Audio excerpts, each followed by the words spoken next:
radio back and we said, nope, we're going to have to do it again. We have a seal issue, so we'll have to try that again in a few minutes. Steve, you know this, painful to try to fix something like this in the middle of a race, and you've got to get it right. Yeah, it's painful. And the Freightliner forward for the Wood brothers.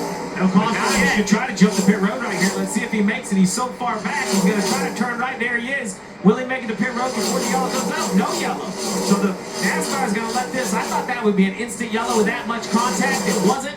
The 9 of Chase Elliott instantly got the pit road. On the Xfinity race, they tried to hold the caution as long as they could. If the field was past the incident, they would hold it, Kill.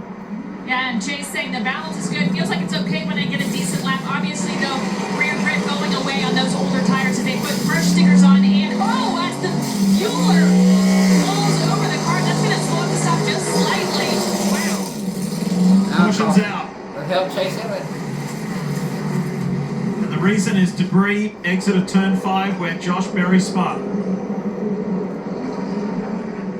He makes it back to pit road. That part of the racetrack, we have seen so many big wrecks throughout the history of this racetrack. Here it is right here. They're behind Chase Elliott, who's really slow. A little bit of contact from Ty Dillon. Gets Berry moving in the wrong direction. Great shot here. This is Zane Smith. Boom. What's he going to do? You know, there's just nothing you can do in that situation.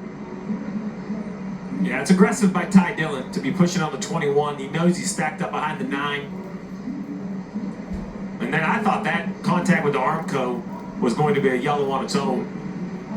NASCAR held the yellow, allowed the 21 to drive away, then it ended up being debris on the racetrack.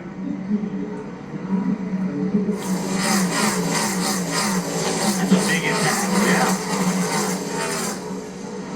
This is where the huge impact was yesterday. Here's the replay of Chase Elliott's stop. Kim reacted to this.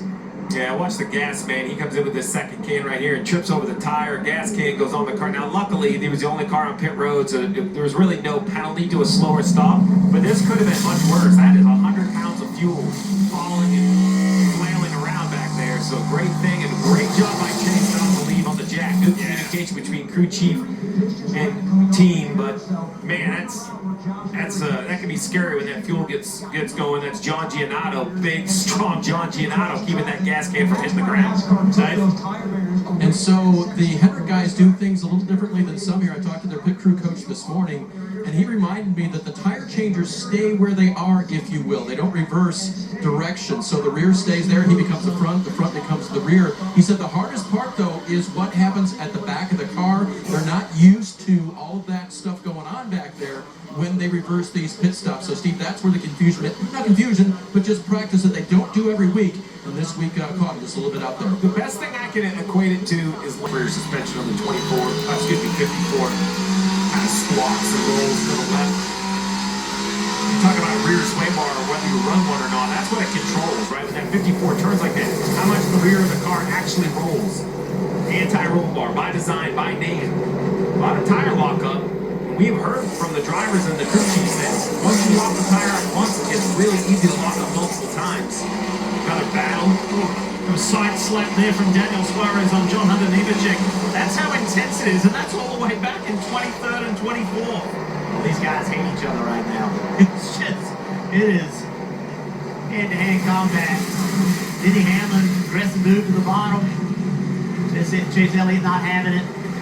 I feel like that shot as much as we do through the bus stop there. That's the bat cam. That's going at 100 miles an hour parallel to the cars. Awesome shot. Chastain really starting to put the pressure on Blaney as we come around to 6 to go. I really don't, I'm not sure this is going to be just an easy decision by the entire field. The opportunity to pit with 3 to go is available. I think that's the move I would make. I think it gives you the best opportunity into the final stage. We saw how much old tires struggled at the beginning of this stage earlier. So I don't think you want to stay out on old tires, but the decision is about 3 laps away from the leaders. Kim, what you got?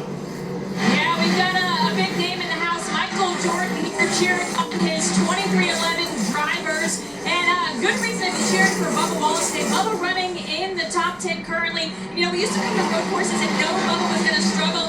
And he's been honest over the years. There was a time he hated them. But over the years, he's worked hard on coming into the plans.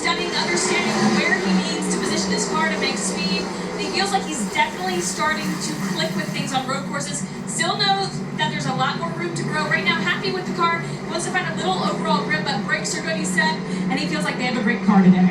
MJ had a good week too. He finished second in the White Marlin Open on his boat catch 23.